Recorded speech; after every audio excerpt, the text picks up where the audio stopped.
Let's see how quickly we go live. So I'm going to ask you a question. I won't tell you now. But, wow, these are loud. You think it's loud? I changed some settings. We could turn down the, I don't have live yet. We could turn down the, just the mic or the headset volume.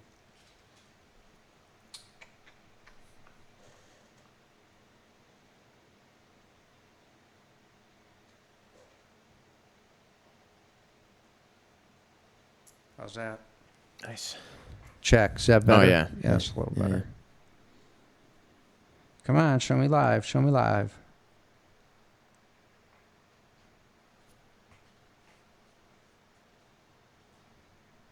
All right, we're live. Do we have sound? Come on, sound. All right. Check. Is that better? Oh, yeah. Yes, a little better. Come on, show me.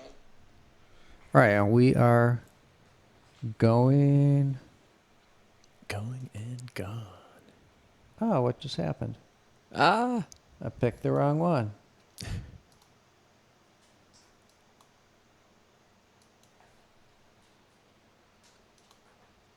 And bam. Minor technical difficulty. And of course, Ricky's on my feet. We'll see how long I can take this. Or before he starts trying to. Climb Mount to Chris. I was going to say free climb El Capitan. It's his version. Do you know what El Capitan is? Yeah, yeah. All right. It's September 11th. Oh, which yeah. My gosh. is September 11th. Yeah. I'm Chris. I'm Charlie. And we are. 8-balling. Should we talk about September 11th? Or you Yeah, think people have definitely had we enough? should.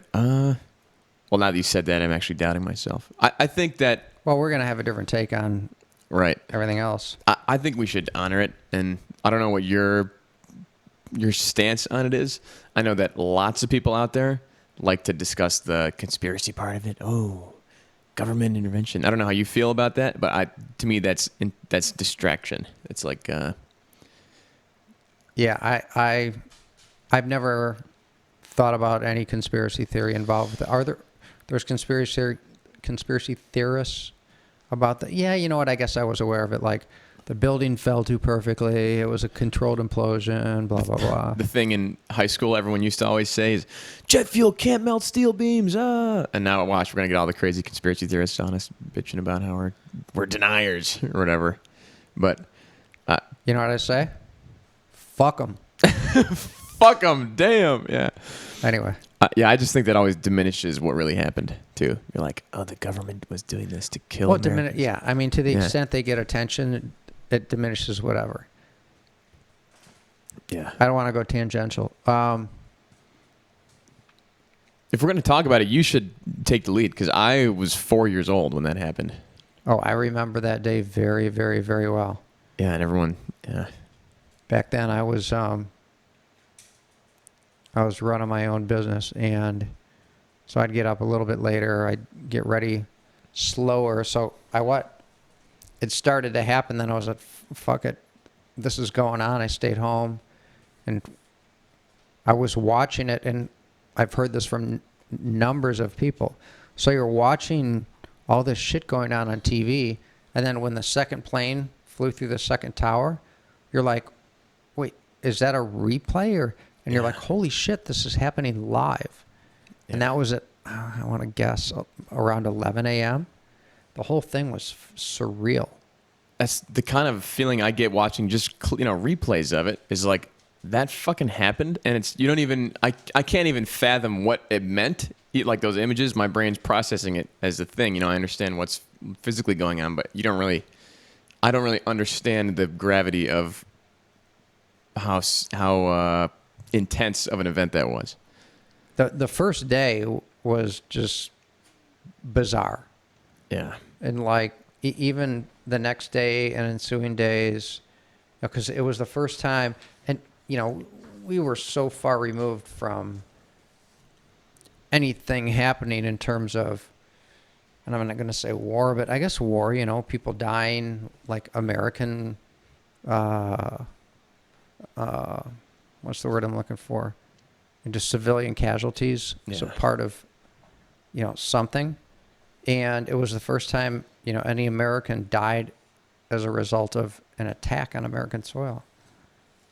What about So, I guess Pearl Harbor wasn't really. I guess American mainland. Yeah, there you go. Yeah, Yeah. contiguous states, right? Oh my God, man, really? El Capitan has been conquered. No, he's stuck in the middle and demanding help.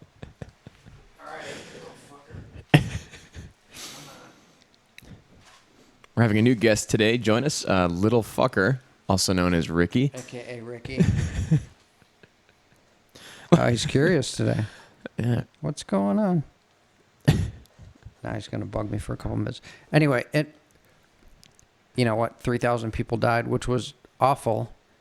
The months, and it tapered down over a couple of years, but the months after, there was kind of a camaraderie and a union and a sense of community throughout local in the country that I'd never ever seen. People bonded, flags in cars, signs in cars. America's awesome. It was really unique, and fuck, it's so different today with all this, social tribalism and, party. What's the word I'm looking for? Party Affiliation. I don't know. Or disparity. Yeah. Whatever the right word is. I can't think of the word. But anyway, way, way, way different time. Not that long ago. And now it's like that's all that matters to some people, right? It's like red tribe, blue tribe. Yeah. I don't even know if an event like that could bring people together on some stuff. It was amazing. It was really amazing. It was unique. And again, the catalyst was tragic and terrible, but the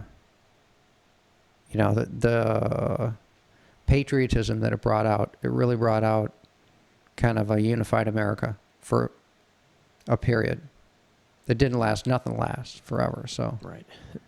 but the day, and then like every talk radio, whether it was sports or political or Rush Limbaugh, whatever, everybody was like, we don't even know what to say other than we're just going to open the lines and let people talk. And there was like this huge catharsis on talk radio. Like I said, the sports, I listened to sports talk radio a lot back then. And it's just people calling in, talking about it. And then, the one thing I always think of is the one plane where they took the guys down. They rushed the cockpit and gave up their lives and took the plane down for the greater good. I decided early on in my life that would be the plane that I'd be on. Like, not early in my life, what am I saying? But, my dad and I were talking about kind of that similar situations, stuff like that. He's like, you either die because some maniac is killing you, or you die because you're trying to save the lives of the people that this maniac's That's trying funny. to I was just going to say, to me, that one's an easy decision because you're like, I'm dead. Yeah. So am I going to sit here and be a fucking, pardon the candor, am I going to sit here and be a pussy, or am I going to fucking die trying to do something valiant? My countrymen, save my fellow Americans. And at that point, that's all it is. And they did it, man. They rushed the cockpit and they took, I don't know. I guess there were people on cell phones, and I'm not sure if I knew exactly what happened or anybody did, but,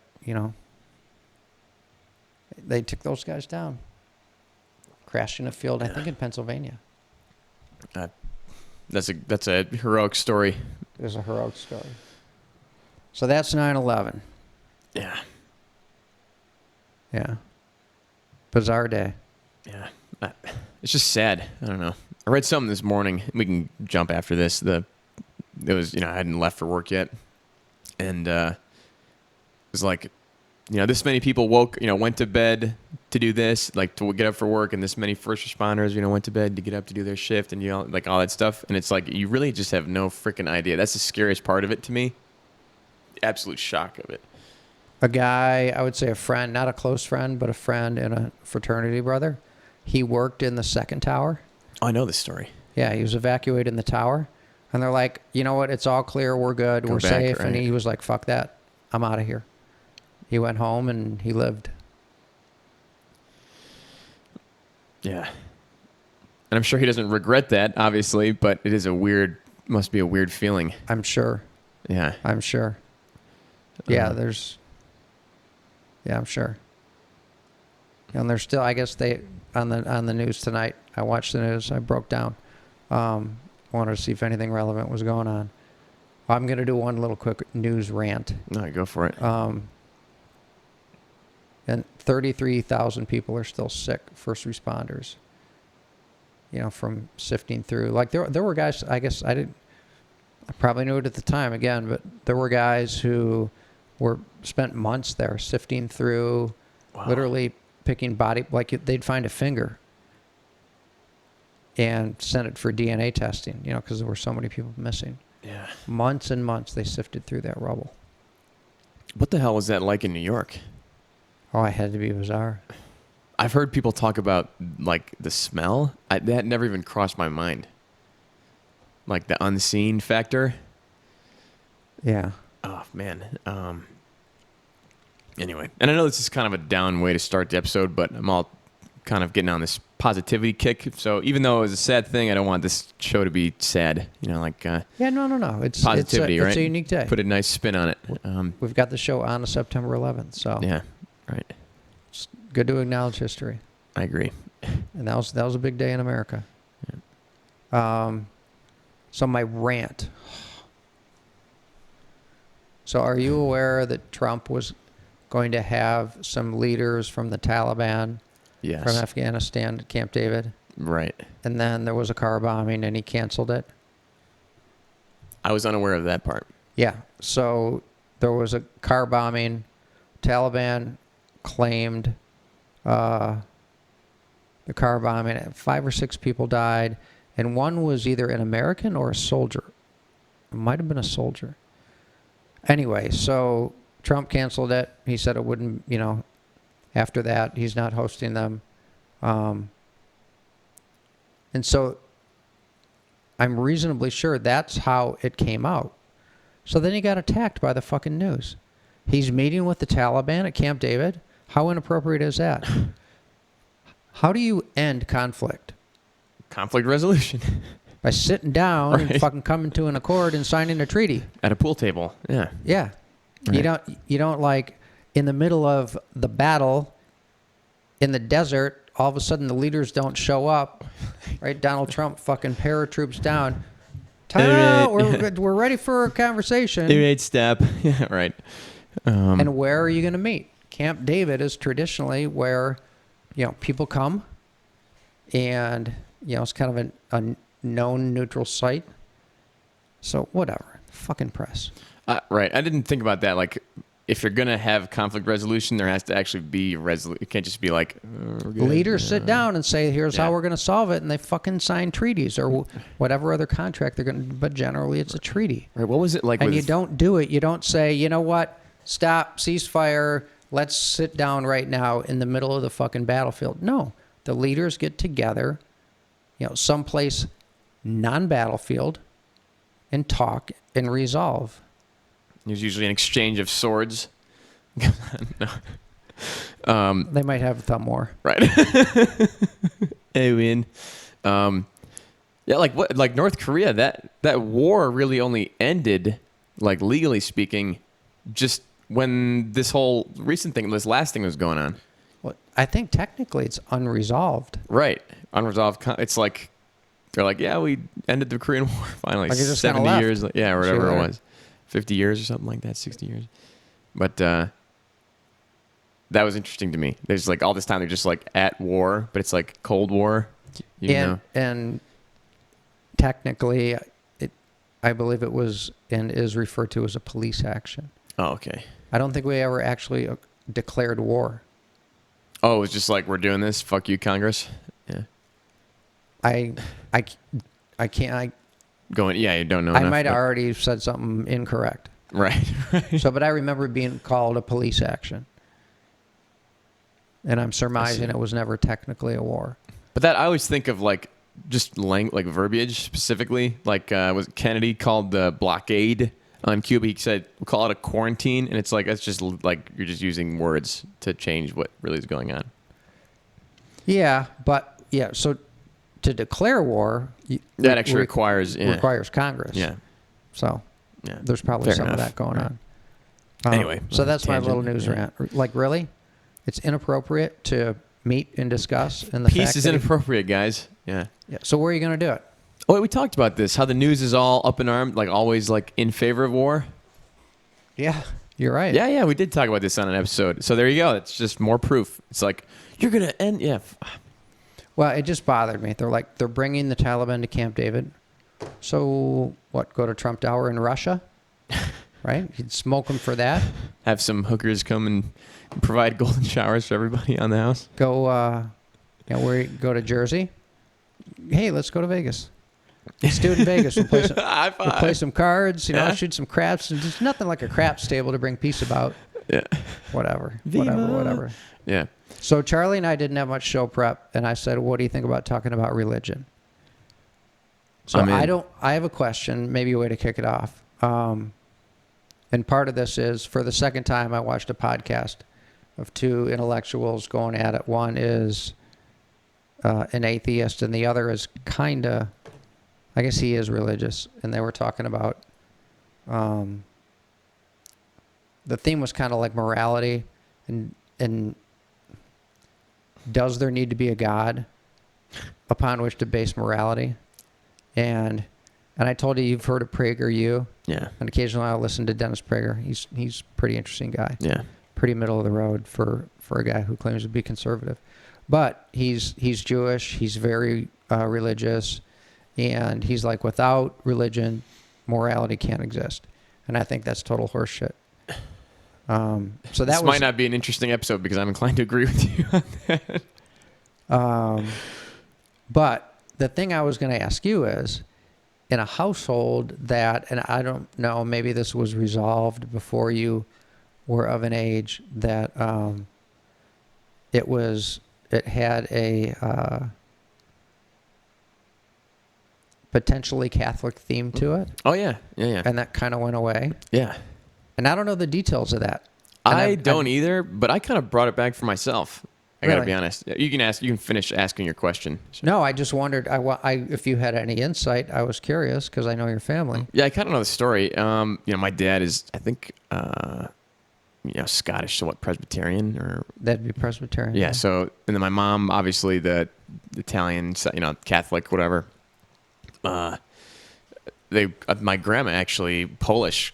I think she just became like Italian Orthodox, just whatever, because my grandpa. And so that was that deal. And my mom you knew her, back before the change happened. So I don't really know how she was, but the Catholic theme was there in beginnings of the family, and then it kind of went away because my dad has an impressive ability to wear people down. But yeah, I went to catechism, did all that stuff as a kid. You And did? then- yeah. Communion, all that. And then my sister wanted to get confirmed, I think, and then I don't know if that actually went through, but that was like the end of it. However, later in my life, after kind of finding some answers, I shouldn't say answers. That sounds too like, oh my God, answers to my life. Finding some solace, some answers, whatever. And not like huge, big life answers, but like general peace and a peace of mind, in the Bible. I'm like, this isn't horrible. Maybe bad people abuse the things that this book teaches and the power that it bestows upon them. But I think in general, the community that's based around that ideology is decent people. And that's the thing that interests me. Well, I think for a lot of people, it's good for people. That's what I mean. It gives them Yeah. something they can't find on their own. Right. And that's kind of what I've found in it. Even though I'm not even buy fully into it. I'm more of and you and I have talked about this, I more believe in energy and something is connecting us, I don't know, like the Force or whatever, but I believe that, and I think it's kind of hard to... Charlie and I are secret closet Jedis. I'm not closeted. I'm fully out, baby. Out Jedi. No. Own a lightsaber. No. That is really what draws me, because I've always had that innate belief, but this faith just seems to be the one thing that really matches up with my thinking more than anything without having to fully buy into it. And that's Really? what interests me. So I'm like, the community, it has good teachings. You know, kids who grew up learning this stuff aren't always horrible people. And, you know, usually they turn out pretty decent. That interested me a lot. It's like a follow this path, and this is kind of how to be a good person. You know, I have a really good, interesting church story now that you just reminded me of it. My mom met some people. This is 20 years ago. She said, hey, there's this church in Brighton, and it was Wednesday or Thursday nights, they are putting together like these skater ramps, and they're looking for chaperones. So it was like, and they were, now that I think back, maybe it's because they were like easy prey, but they were kind of courting, for no better way to put it, courting kids from kind of broken homes. Yeah. And the low-hanging fruit were the skater kids, and they were putting together, again, ramps and these courses, and they were going to build a building so the kids would have a place to go in the winter. And again, they were looking for chaperones. And my mom was like, you know, you used to skateboard, and you're good with kids. Maybe this is something you want to do. You know, it was a time when, I mean, I've always done a lot of stuff alone, but, yeah, that was helpful. So I started doing this once a week. And I did it for, you know, through the summer into the fall. And, you know, one of the guys there said, you know, why don't you come to a service? I'm like, no, not my thing. And he kept asking. I'm like, you know what? I like these people. You know, I'm going to see what their Sundays are all about. So I went to a service, and same thing. I liked it. I wasn't looking to fulfill any kind of God void. Right. What's life about? Yeah. But it was very social, and it was, you know, I hate this saying, but it had a nice sense of community to it, you know, and then there was the fateful day. So they presented themselves as this kind of progressive, very hip, with it, you know, semi-non-traditional, non-rigid, very tolerant type of church. Really, really, really sold that. And I don't know why. So then there was a service, and all of a sudden it took on this different tone. Anti-gay stuff, or no? Kind of. Yeah, right. And Yeah. they brought up, and they said, yeah, and when we had our booth at Meijer, you know, it was really successful, and they shared some detail. And it was a booth, you know, out in the public at frickin' Meijer, and it was an anti-abortion booth. And I'm like, okay, one, I don't believe in selling people on stuff. Two, you know, you kind of presented yourselves as neutral on things like that. Three, I feel duped. And I'm like, I'm fucking out, and I'm never coming back. That's the thing. Yeah. And I never went back. It just left a very sour taste in my mouth that they had just totally misrepresented. You know, we're into skater kids, and, you know, Positivity, we got a rock and band, community, and, and yep. everyone's nice, and we And oh, live by the life way, to be we good. got booths, and don't kill babies. Yeah, that's kind of a odd turn there. I would agree. And Yeah. I got to say, I've never been for that. They kind of like... Here's another good church story. This one was amusing. I was dating this girl, Jennifer, and her family was very, very Catholic. And I don't know if this happened before or after. It would have happened. It happened before this. So very Catholic family, in keeping with kind of family tradition. She, you know, went to service pretty much every Sunday, and she's like, come to a service. And I'm like, you know what? Church is not my thing. No, thank you. And I said, no offense, but the Catholic Church in particular is really not my thing. And I said, you know, it's a religious-based big fucking business. Particularly the staff. She's like, just come to a service. I finally broke down and went to a service. Such irony here. So we go into the service, we sit down, we're getting settled, and the priest says, okay, today's sermon is going to be a departure from our, traditional service. And he said, so we want to build a building. This building is running at capacity. We've bought the land adjacent to here. And I want to talk about how we're going to raise money to build our next and bigger church. Oh, yeah. And I looked over at her, and she just, like, her face, her mouth dropped to the floor. And I'm like, there you go, man. And how old were you? Mid-20s. You're just like, I can totally see that happening. Yeah. It was. And I need a was, nicer car, by the way. So Yeah, it right. was poetic, man. So, so we left, and she's like, "Fine, say it." I'm like, "I'm not." She's like, "Thank you." She's like, I'm never going to ask you to come back. If you want to, fine." But she's like, "That was too coincidental," and she kind of exited Yeah. Catholicism herself. And I think that's kind of like the right way to be. Because if you're in it, then you're one of those guys who's like running the booth at Meijer, But if you're like, yeah, I believe in this stuff, but I also believe in individual freedom, and, like right of association, stuff like that. Yeah, when you get too in it, you kind of become part of the machine.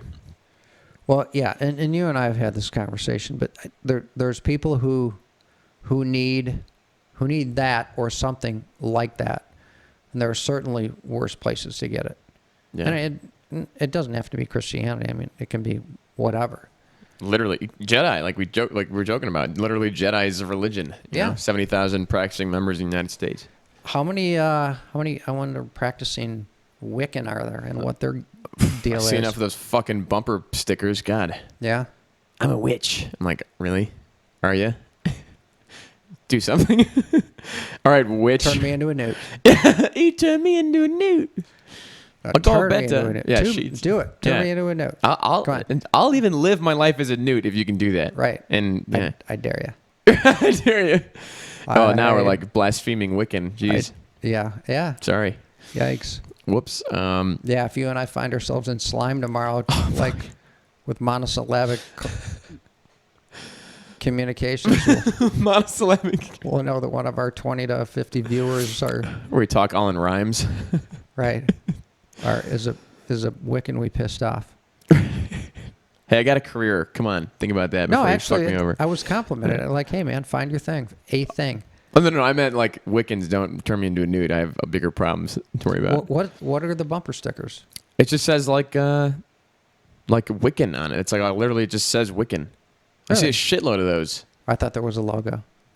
It's like I'm gonna look it up now. Sorry, no dead air, but I need to know. For That's my all right. My No, own brain is While having you're a little. looking it up, I'll just. Yeah, it's interesting. A friend of mine from high school,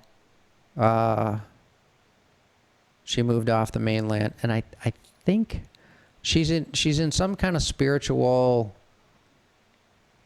I guess, group, It's kind of like a pentagram. but it's hard to understand what exactly she's up to. But it seems to me it might be Wiccan. It seems very clubby. Yeah, right. It does seem kind of like a social thing. I'm waiting. Sorry. I can't pull it up really quick. You're looking for the logo, or you're looking I'm for looking for the information? membership. Yeah, membership stats. Just ask. I did ask. Okay, Google. How many practicing Wiccan are there in America? Come on. Here's a summary from Wikipedia. 342,000. Well, it Wow. kicks the shit out of Jedi, Damn, yeah, Jedi. Well, you kind of have to have a certain. but they don't have You have to be willing to wear a cape in public to be Jedi. but they don't have lightsabers. Be an interesting fight. I would be fucking Jedi in a second if laser sword was a real thing. It would take me like a minute. I'd be like, all right, I'm in. What do I have to do? Or even, I don't even need the fucking laser sword. I'll take force, like moving stuff with my mind, or Yeah, but you need something to deflect bullets. Right. And You know, yeah. if the lightsaber can deflect Or- those laser bullets, Right. Photon beams, or whatever the fuck it's called. Phaser beams. Yeah. right? Pew. And a purple one like Mace Windu. Yeah. Hype. You've just exceeded my Star Wars knowledge. Sorry, I'm a little bit younger than you. I was around when that shit was all coming back out for the second You're time. geeking out on me. I mean, what? Laser sword? What? We got a little bug in here, don't we? Yeah. A fruit fly or He's something. he's our next guest. Yeah. Yeah, so I was going to talk about, morality and Oh yeah, that's super interesting. That's the most interesting part of this discussion. it is. Yeah. It is. And to me, when I heard this on Dennis Prager probably a year ago or more, I was like, dude, you're wrong. And to me, it's like the church or his position backs into it. I think as a part of humanity, I think morality and good and bad, I think is innate to human beings. I think I'm a big I'm a fan of the nature nurture argument. I'm a fan of figuring out how each part plays how it directs one, throughout life, which has a bigger effect. And I think that honestly a lot of that stuff is instilled in you in birth, like in childhood. A lot of your early memories kind of and your experiences, what you're taught, that affects you for a long time, and it has because you've known it for longer. It's like, I've been doing this longer than I've been doing being like a criminal. I've been like doing morality, like being a good person longer than like. You kind of know it more. It's just part of who you are. There's a word for that. It's innate. Sorry, I'm just fucking with you. Sorry. I deserve to be fucked right for that one. Yeah, you have an innate thing, but you grew up with it. It's taught. Or at least it's experienced, I think it's both. I think it's both. And I do not think that. Again, I think religion backs into it. I think it's just that's a tool that is used to teach this thing. That's kind Yeah. of weird and like. Well, as people evolve and intelligence evolves and understanding of the world evolves, and we've talked about this at a high level, religion has evolved because it has to have evolved. Otherwise, we Or would people are just move on. like, yeah, this rock has energy. Oh yeah, okay, that's like animism and animatism, The god of rain, the god of thunder, the god of lightning. We know how that shit works. So we got to come up with something new here. Hey, I'm Charlemagne. By the way, you have all these weird gods. One god, boom, better than all that shit. Join or die. By the way, yeah, yeah. Was Charlemagne Christian? That was like his whole thing. He like took I think the Catholic Church and him partnered up to control like the world. They're like, all right, we're gonna fucking use religion as our, So was he post Roman Empire? He had to have. yeah. Because I go based on the names. It's like you have the more like Marcus Aurelius, whatever is it's, and then like after that you get like names like Charlemagne, shit like that, going Okay. into like kind of European. That's how I remember it. Was he pre-Crusades, or was he right in there? I want to say pre 700s. Yeah, yeah. But wasn't he brutal? Oh fuck yeah! He went around with an army to all these pagan villages Okay. and was like, we're gonna cut your head off unless you start practicing our thing. And like, oh by the way, we're not gonna kill you, but in return you also have to go die in war for us whenever we want, and you have to pay tax. So that's very Christian of him. Right? Yeah. And the Pope signed off on that, which is what I think was the big deal. So they're like, yeah, we'll grow Christianity and we'll grow the Roman, whatever the fuck it was called. Excuse me, I don't know, but they used to know. It's in there somewhere. The Catholic. The Holy Roman Empire, I There you think, go. which was Okay. neither holy nor Roman. It was an empire, though. And that ended it just went up until World War I. That ended, yeah. Enlighten me. That was like the Ottoman Empire kind of deal. Okay. Yeah. Anyway, so back to the morality thing. I don't know how much mileage we're gonna get out of this, but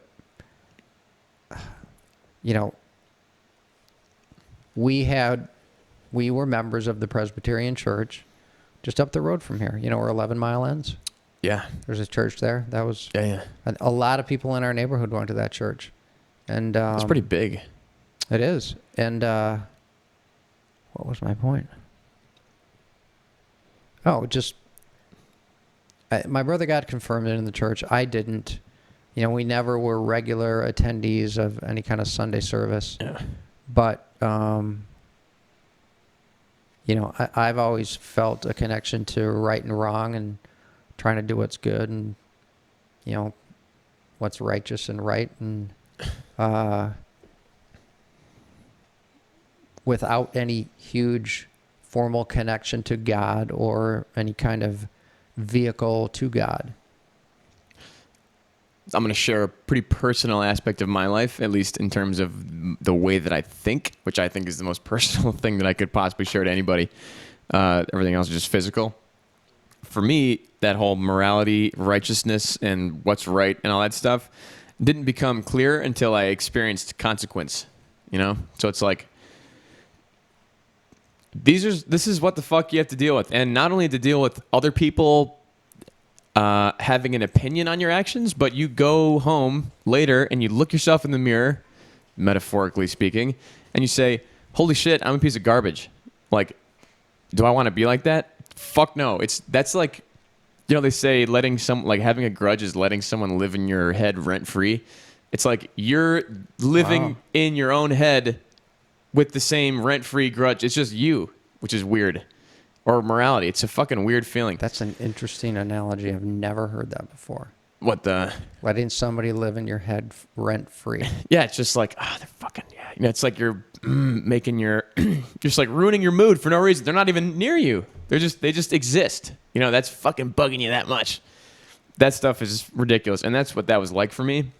And so I made the switch easily from like, not necessarily, I'm saying that I was bad, but became a good person, and I strive to do only good things now. Well, and I'm happy about it. We have, I mean, I don't know if this kind of plays into what you're talking about, but we have the ability to crush people, knowingly or semi-unknowingly, and it's a pretty powerful thing. I mean, you can really. But I don't anymore. No, I wasn't suggesting, but I don't know if people, you know, realize that. You know, if you're in a relationship, if you're part of a family, you have the ability to really, really fuck up people's days, and day after day, that is somebody's life. Yeah. And to me, the thing that I like about morality, whatever, is that after a while, like I've been saying, like you do it long enough, it becomes innate. It doesn't even cross your mind. It's like not even a potential action. It's not one of your possibilities because your brain's blocked it off. You're like, I just wouldn't do that because In it's fucked terms up. of being on a path that's the right thing to do. Yeah, it's like, you know, you walk into a 7-Eleven, you're like, I could jump the counter, fuck this dude up, steal the money in the register, go home, probably be fine. You know, worst case scenario, get on the thing. But it's like, you can totally do that. That's on your possibility. That's on your path. That's one of the routes you can take. But it doesn't even cross your mind because it's so fucked up and wrong. And it's like, that kind of. That's interesting. Yeah. It's on the menu. Right. It is on the menu. You can do really, anything. Yeah. I never thought about it like that. It's like jumping off a build. You know, jump like when you're on in heights. It's like, oh, jump. You know. Oh, what? I said jump. Don't do it. Right. Yeah. It's like that, but you just stop thinking about it after long enough. Huh. I never had. I shouldn't say that I ever thought about mugging or jumping a 7-Eleven, robbing a 7-Eleven. I never had like that level of, I'm going to steal somebody's word, that level of malevolence that close to. You're like staring a guy in the face. Like very, very, you know, the menu that's very much the back page, and it's not just a flip over menu. Right, so you have it even more innate than I do then. So like I kind of came into it later in life, like really understanding what that meant. So maybe it's more fresh for me, and I'm like thinking about it with an adult brain instead of like a 4-year-old brain. But it's, yeah. Yeah, perhaps it's easier, Yeah, being like. It's like I'm in class right now. You know, I'm like, this is fresh. I'm like learning it. Well, we're all in class. Yeah. When you Especially put it like when that, 8-balling is on, baby. Yeah, but we're all in class. Class never ends. Yeah. If you're doing it right. Right. In my opinion. Yeah. Right. When class is over, life gets. Well, to me, I would think it would get very uninteresting. People die. Yeah. Yeah. From that. Yeah. Yeah. Class is over. All right. time to have a heart attack or whatever, or die of old just- age. Right. Just lose energy for living. Yeah. Yeah. That's always been super interesting. That's a tangent, but that's always been super interesting Let's to me. go there. You mean that like I retired. I'm 62 years old. 3 years 5 later, years the later, guy yeah, died? whatever. Boom, dead. What was Yeah. he doing? Fishing. What did he do when he wasn't fishing? Golf. You reminded me of the movie Office Space. Oh, really? Why? I've never seen that full You through. haven't? Well, Oh my bits. I've gosh. seen the destroying the copy or whatever. I love that movie. So the one guy's struggling with kind of like why, exactly why he's struggling is, why am I doing this job? He's a computer programmer and he's preparing for Y2K. Do you remember that where everybody's freaking out and the computers are all going to crash? I know So- what Y2K is, but I never. I didn't know that it was part of Office Space. Yeah. So it gets him questioning, what the fuck am I doing? Right. I'm just going in and changing code. And he just gets totally irreverent with his company and his boss and begins, like questioning life. And it's really funny. He's got this neighbor who's like rednecky, kind of good old boy. And he's sitting there drinking beer with his next door neighbor. And he goes, Frank, he goes, what would you do if you had $1 million? And he goes, 2 chicks. 2 chicks. And they have a little conversation about that. And he goes, what would you do if you had $1 million? He goes, you mean after doing 2 chicks? And he goes, yeah. He goes, you know what? He goes, I do nothing. He goes, I do absolutely nothing. He You have no "Well," motivation He to- goes, shit, you don't need a dime to do nothing. He's like, my cousin doesn't do nothing. He doesn't have a penny. Yeah, there you go. Right. Which is really interesting, So, That's. so retiring, and this guy liked to fish in Office Space. But anyway, so yeah, you made me think, you don't need any money to do nothing, but be careful what you wish for, I guess. Yeah, that's funny. Yeah, I know you don't like him, but Gavin talked about that. And he's like, he used to own a restaurant, and he had some employee there or whatever, and used to be like alcoholic, kind of fucked up his whole life. And like, hey, dude, work out. We know you. Give you a job. And he stole a bunch of money out of the till one day, register. And they're like, Jimmy, what the fuck? Why'd you do that, dude? And he's like, I'm gonna go back to being a bum. He's like, it's just, that's what I know. So like, you beg enough during a day to make enough money to buy a pint or whatever, and you get drunk, and then you just hang out and do literally nothing all day. And he was talking about this part of the show is like, how boring would it be just to be a bum, to do literally nothing, and you choose that life before you even. Like he's like already just like giving up on money. He's like, I don't even want that because I have to work to do that. I wonder if that guy, I wonder 2 things about that guy and guys like that. If they have an intelligence issue, and if they have a mental illness issue, or if they're perfectly, sage and sane and, basically average level of intelligence and make a conscious decision that I just want to do nothing. I want to beg and fucking do nothing. It sounds like low T to me, honestly. Because to me, I said this once in another show, the people who are chronically homeless to me that I see, because I drive through areas that have a fair amount of homeless,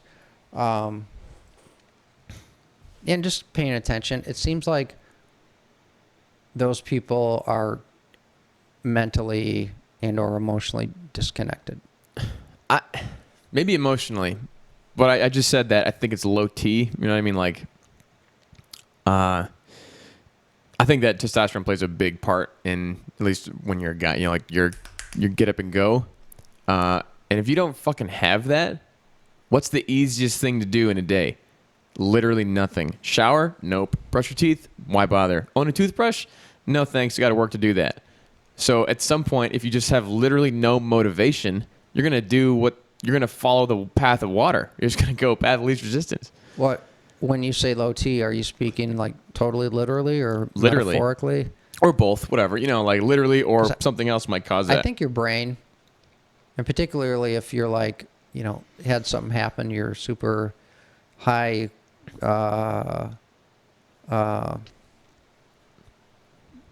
post-traumatic stress disorder, your brain can overcome pretty much everything. and make you do something or nothing at all. Yeah. I mean, I think you can. And I know adrenaline, that works like that too, but that's just another gland spitting some shit out in your body. But this is the first time I've had that thought. So maybe that could be something to do with it. I'm just having been aware of the power that can have on somebody. Maybe the alternative is no power. You're like, I'm just fucking low energy all the time. Low energy Jeb. Low energy Jeb. Right. Yeah, but I think that's your brain. Maybe it can be low T. It can be low M. We call low motivation. But what is Yeah. that? Like, what chemically on a molecular level? What the fuck is that? That's a big question for me. I don't know. Yeah. I don't know. Coincidentally, I almost never give to panhandlers, but I'm not sure this guy was a panhandler. There's a guy who's been sitting on a corner for a few months now, and he brings a drum, and it's an actual drum, and he brings 2 drumsticks, and he plays the drum as best he can, and he doesn't have a sign that says, please help. He doesn't look at you. He plays the drum. And I think this guy comes, and he's like, I'm not going to beg. I'm going to provide a service, and if people want to pay me. And so when I get caught at the light at his corner, he's just sitting there playing the drums, and I'm like, it's not like he's super talented or anything, but he's trying. He's not doing nothing. Between the sound of the drums and the fact that he's there, and he's not like, he's not feeling sorry for himself. I'm like, all right, when I'm in his spot, I'm gonna give him some money. So yesterday I was right there. The timing was good. That there was no rush. I gave him $1. Nice. And he said, bless you. I saw something kind of surreal in Detroit the other day. I work down there now. It's kind of get to experience the homeless thing a little differently than I would have living in Farmington Hills. I was walking with a buddy, and we're walking past this bar, and it's like an outdoor bar. There's a clearly homeless dude, or at least it was like a vagabond, I don't know, sitting at a table outside drinking a beer. So we'd ordered a beer at this restaurant, at 5 o'clock, whatever it was. And we're walking past. The guy doesn't even bother to be not sitting at a table eating, ordering, And he yells out to my buddies like, hey, can you spare any money, guys? And I'm like, are you fucking serious? You're like, He's sitting at a nice outdoor cafe. drinking a beer. And my buddy just goes, sorry, man, credit only. And I'm like, that's a good answer to have for that. Credit only. I never heard that before, but it was just it was so used to it the way he said it. I admired that. But I'm like, are you fucking serious, bro? At least play a drum, like what you're saying. But you're just you're literally like. Did you say anything or? No, I don't. I just don't ever engage, which maybe is worse than saying credit only. But no, you're allowed. You're entitled to your response. When I was in high school in Chicago on a field trip for DECA, which is like our business kind of club.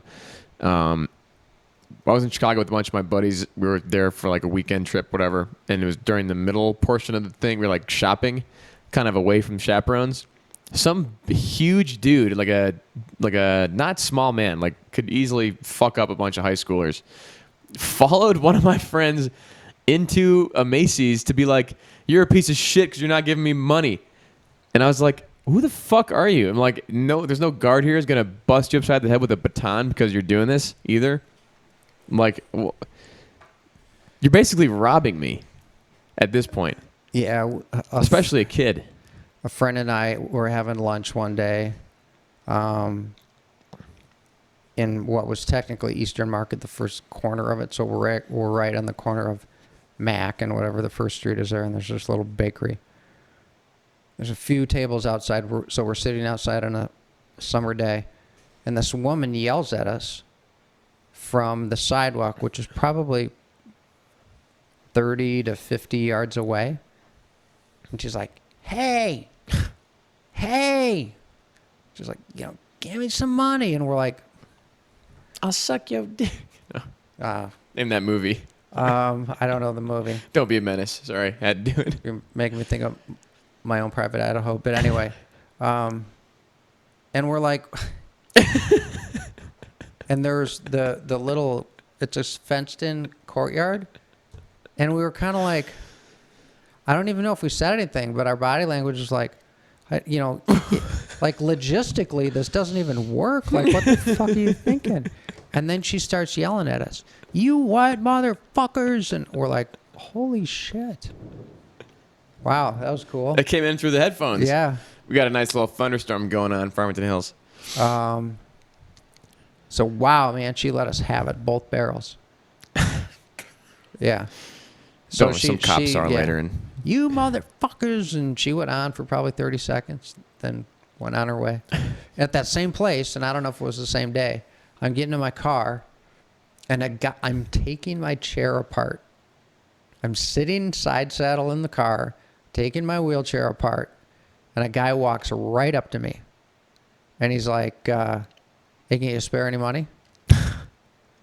And I said, you're begging from a guy in a wheelchair? He goes, you look like you're doing all right. you're driving a Corvette and fucking, yeah.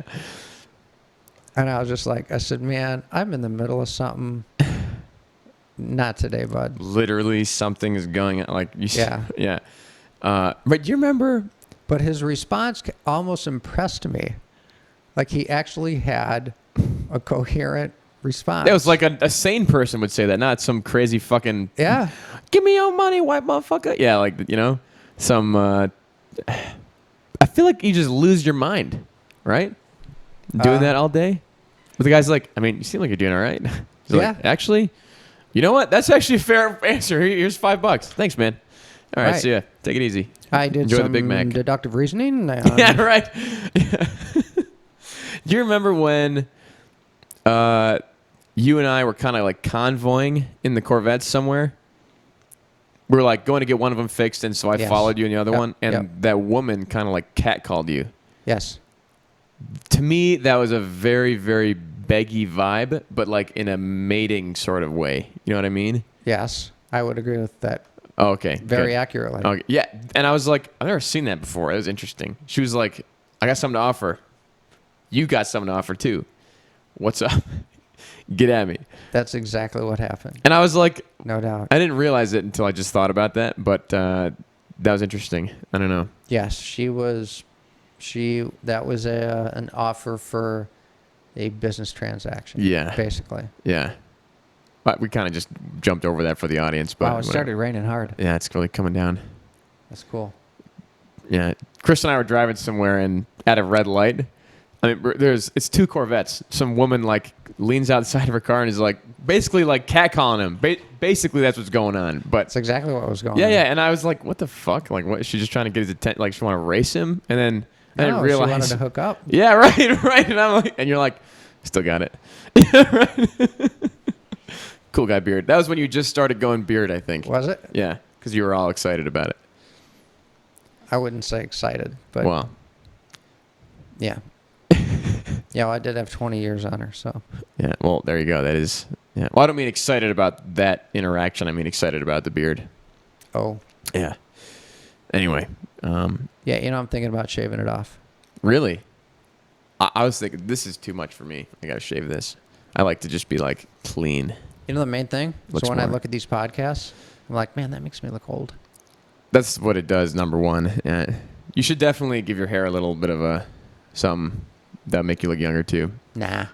I'm not doing the young guy hairdo. No, nice. Okay. Well, I at got- least I you're. got a- I got a at least you know. A yeah. young enough haircut. Yeah. Yeah. Yeah. Um,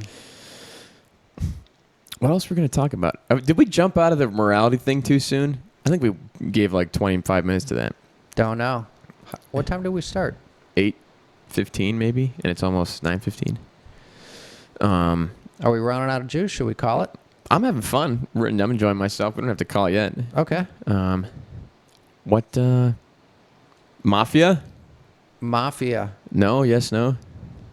I parked cars at a steak place called Carl's Chop House, which I learned AKA Carl's Butcher.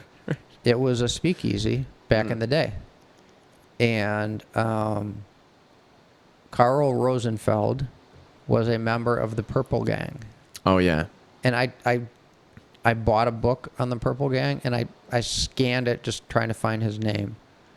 But the stories I heard from the guy who kind of owned the parking lot business, this guy's dad was allegedly Carl's right-hand man, and he told stories about them going to Canada. Like one time they bought a boat or stole a boat, I don't know, and went and got a bunch of gin. Like Canada was right here, so Detroit was a major thoroughfare for liquor in the United States. That's what I heard. Yeah. Yeah, so the Purple Gang was huge. They were huge from, like a business standpoint. A lot of liquor that went to Chicago came through Detroit. Were they the Valentine's Day Massacre? Was that them? Don't know. Never mind. No, I remember that story. Wasn't that a Chicago thing? I don't know. I thought it was, but I thought it was Purple Gang. I don't know. Doesn't matter. Could be. They were, so Rosenfeld, so total Jewish gang, Yeah. a bunch of little skinny guys, purportedly, who were like the toughest, like most brutal, most, what's the word for not caring about life? There's got to be a good word. Anyway, they were feared. You didn't fuck with them. So there were a couple good stories, and here's the best story.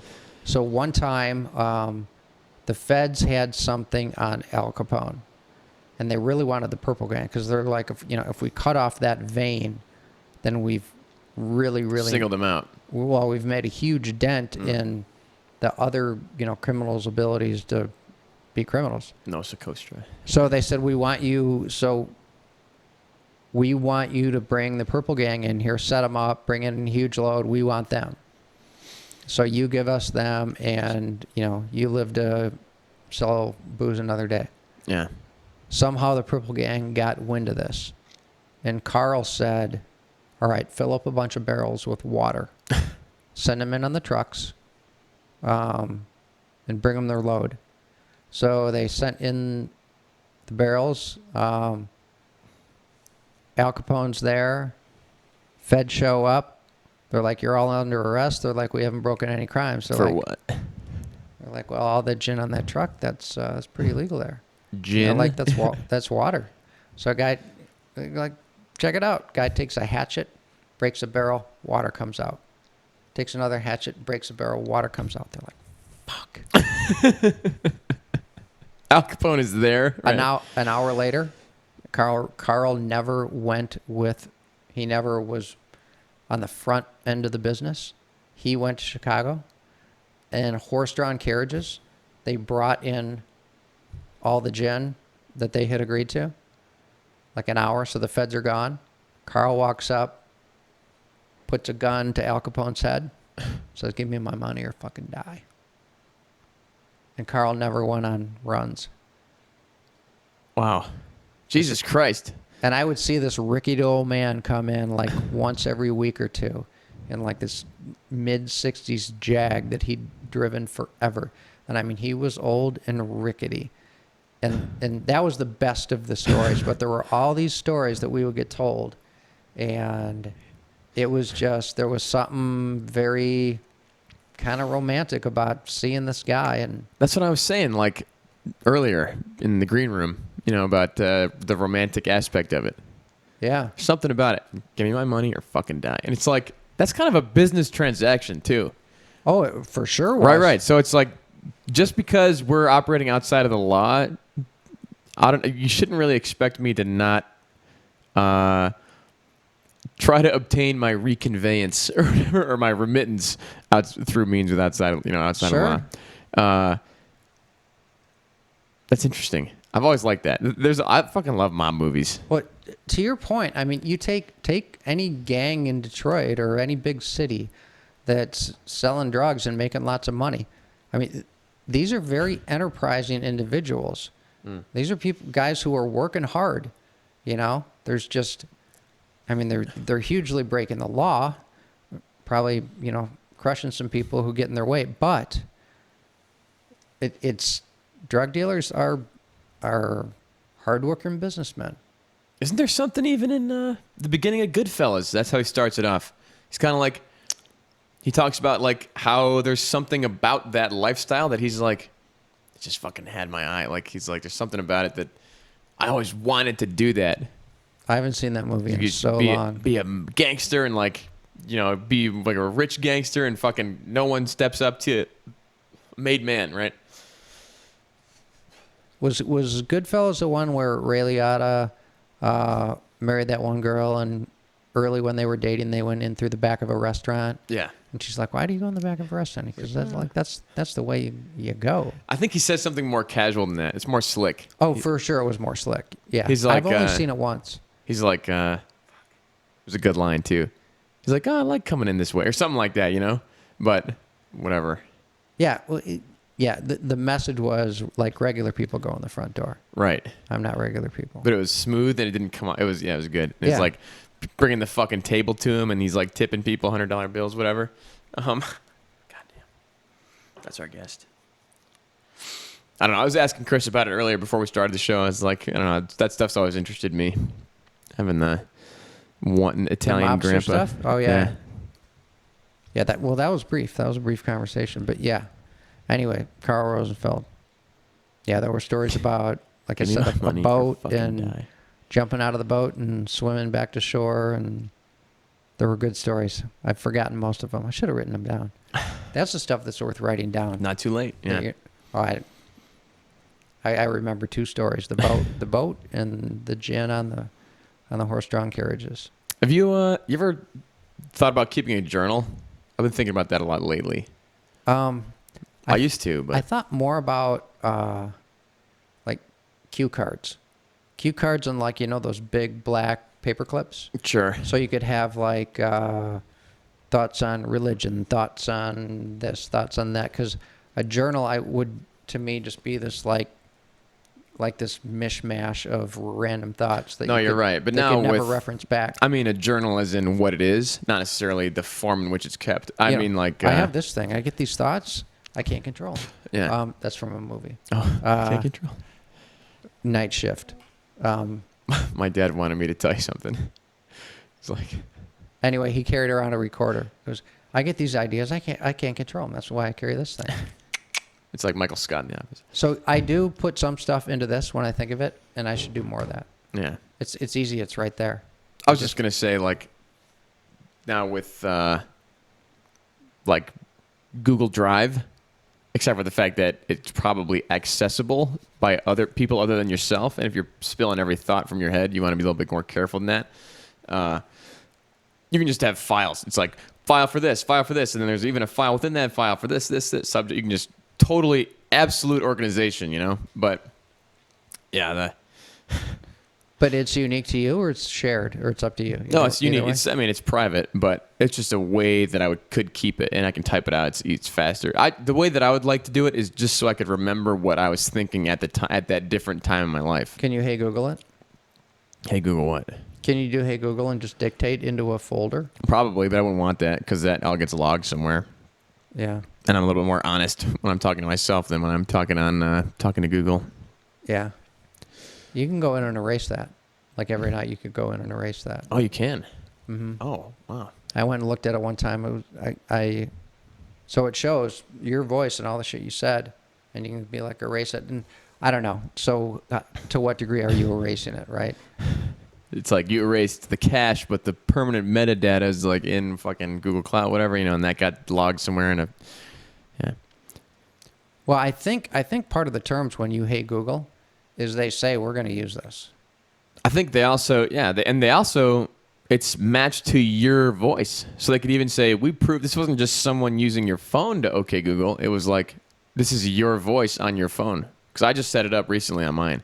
So if you ask it how to build a nuclear bomb, it's going to be on there. I fucking love doing that just because, you know, we have Cortana now in my kitchen. I'm always like, if they're listening to us, I'd be losing out on an opportunity to fuck with these guys if I wasn't like, you know, all right, so this terrorist plot we're starting, it's going to be called this, you know, we're going to be doing this. And the guys are like, what the fuck? He's like, I need to write all this down. Yeah, I'm sure. Yeah. The word you just used might have gone through the YouTube algorithm and someone's going to take a look at this. You never know. Conspiracy. Oh, it's true. Oh, yeah. Did we ever talk about privacy and whether? Yeah, we did. We did talk about, well, I wish I had the same energy that I do now when we talked about that topic last week. That's okay. Yeah, but like I'd be more intellectually curious about it. Yeah, the whole privacy thing, I don't know. You saw that Google's getting an antitrust investigation. No. 50, is it attorneys general or is it attorney generals? Attorneys General. Yeah, 50 attorneys general are going to be looking into that. All but 2 states, I think, are sending people. And, Wow. Yeah. And In terms of what? I think it's mostly advertising and political manipulation. Yeah. Wow. The way that they it's just like they dominate the advertising stream because like they can decide what shows up. You just get Google alerts to your phone, fucking everything. But yeah, we'll see how that turns out. We can do this another time. It's so sensitive, and I kind of wanted to talk about it. I'd kind of like to talk about it. I was listening to a radio station on the way home. I'm a little intrigued by the lava lamp right now. And I just got lost in the lava lamp. I got lost making fun of you, Meg. Talking about it. I have a good antitrust joke. But it was discussion about beliefs that a group of people, were being suppressed, oppressed, everything, repressed, every kind of pressed from voting. And you know what it is? And I wouldn't deny this for a second. If you're like poor, voting is more difficult. Getting to wherever it is in your state to be registered to vote.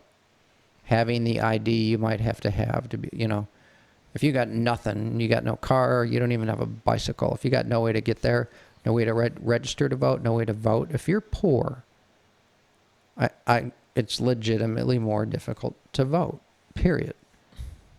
And I wouldn't argue that for a second. But if you start getting specific about groups, no, bullshit. I'm not fucking buying it. Yeah. If you don't have a way to get a few miles from your house easily In a day, right? but there are people, or if you're older and infirmed or whatever, there are people who have difficulty voting, but it's not unique to any specific set of circumstances. It can be like, again, if you're older and infirmed or whatever. But it was really, really pushing my buttons. Did you get in the mail one of those permanent absentee ballot registration forms? I don't know. But I did vote absentee last time. Okay, cool. So maybe it was 2 months ago, every single person in my family at our address got one of these little things. And so that's 5 of them or whatever. Everyone has address at 28785. Oh, God. That's all right. Just don't. God. That's good enough. Wall Street. Yeah, we all got one, and I'm like, who the fuck? And it was like, hey, this is for you to, this is permanent absentee registration, so you can fill this out and do that. And I'm like, who in the government okayed this to spend all this fucking money sending out these stupid little forms to every single person Really? in the You think that's entire a bad city? thing? Well, I'm 22 years old. They couldn't be like, they have enough money to print out a thing for me and send it to my address, but they don't have enough money to be like, this guy's 22. Let's hire someone who can think about what a 22-year-old needs from us. It's not a permanent absentee ballot form. Like, that really bugged me. And I'm like, and it's to me, it was like some fucking political ploy. They're like, oh, a certain kind of person votes this way. No, well, maybe part of that, but yeah, not a 22-year-old like you said in Farmington Hills. But that gets back to what I just said. That I think it's just sensitive, and I think they're probably just making it easier for everybody to vote, right? Because if you're poor and are in the intercity, if you're poor or in our, I would think that the most difficult circumstance would be like you live in the middle of nowhere, like a rural area, yeah. And the voting place is 50 minutes from your house or right? whatever. Because in this area, the furthest you're going to be is probably 2 to 3 miles because it's going to be a school near you. Tops, yeah. Right, so it's a mile from here. Right, you're like, right. If I didn't have a job and I had the whole day, I could fucking push my wheelchair. Yeah, that's what I mean. You get the whole on uneven ground with, like you said, the whole day. Yeah. But, what if you're in a rural area and it's 5 miles away or whatever, 10 miles away? But I think that, so if you were to say, all right, we're just going to make it easy for people over 70, people, in rural areas and in inner cities, they get the permanent Form absentee ballot. once per year or whatever, Then Yeah. people in your neighborhood are going to go, why don't I get it? Because you know how to use a computer and you can go online or a cell phone. No, people are going to, but they're still, why don't I get it? They're not going to. That's what I think. I think what they're doing, just to finish the thought, No, sorry. I think they're just fair is fair play. That's fucking stupid. Like, go ahead and say it all you want. Fair is fair play. Maybe in the government size, that's a good thing to have. But you should also be like, we aren't so stupid to know that shit is different for some people. It's like kind of like the theory that like dad is going to stop you from eating candy for dinner because it's going to fuck up your stomach before bed. It's like that theory. That's a Gavin theory. It's like, Let him eat the candy. don't let him eat the candy, Oh. even though it's bad for him. And he wants it really, really bad. He knows he wants it. That's as much as he knows that he really wants it. Don't let him do it because you fucking know that it's bad for him. That should be the legal kind of paternalism that the government acts on. Yeah, well, right now, governments and whoever else, they're in the business of coddling right now. Because if you don't coddle, you get fucking smoked. Yeah. And it's even, it should Take your even, cell phone and find something to film and post it, and Yeah. I'm not getting treated fairly. And it doesn't matter. Everybody catches and if it on, doesn't yeah. matter if you're a fucking millionaire and the voting booth is 20 feet outside your door, or if you are that person who doesn't have a pot to piss in and the place is 10 feet away and you got to fucking trudge through a blizzard. yeah. We need to coddle. That bothered me, but whatever. You don't like being coddled? I despise that. You don't want a back scratch from the government? I don't even mind. First of all, we should end it after this. But first of all, me specifically, no, I don't like being coddled, especially by the government. The other problem that I have with it is that I don't like that people that vote in my, we can just say country, people that vote in my country enjoy being coddled. I don't like that. Grow up here. I think that's a good thing to end it on. I fucking love that. Yeah. Boom. All right, boom, we're out. Thanks for bearing with us. Peace. We'll be better next time. I think that was fun. It was fun. Yeah. All right, fuck you. Yeah. Fucking get lost. Give me my money or fucking die. Good night.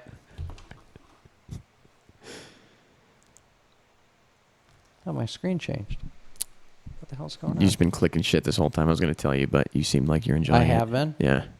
Oh. You're just like bouncing the mouse up and down. Like scrolling.